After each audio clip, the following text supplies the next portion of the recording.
राज्यात लोकसभा निवडणुकीची रणधुमाळी सुरू आहे.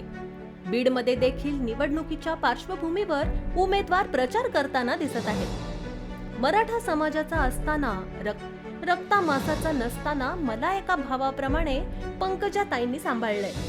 मात्र आज जर कोणी जरांगे पाटलांचं नाव घेऊन निवडून येण्याचा प्रयत्न करत असेल तर या निवडणुकीमध्ये त्याला धडा शिकवला जाईल, असं म्हणत आमदार सुनील शेळके यांनी विरोधकांना इशारा दिला आहे. यावेळी ते म्हणाले की स्वर्गीय मुंडे साहेब असतील, धनुदादा असेल किंवा पंकजाताई असेल, यांनी कधीही जातपातीचा राजकारण या महाराष्ट्रात केलं नाही.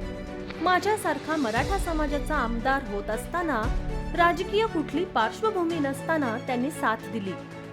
पंकजाताईंनी रक्तामासाचा नसलो तरी एका भावाप्रमाणे सांभाळलं आहे, असं वक्तव्य सुनील शेळके यांनी केलंय.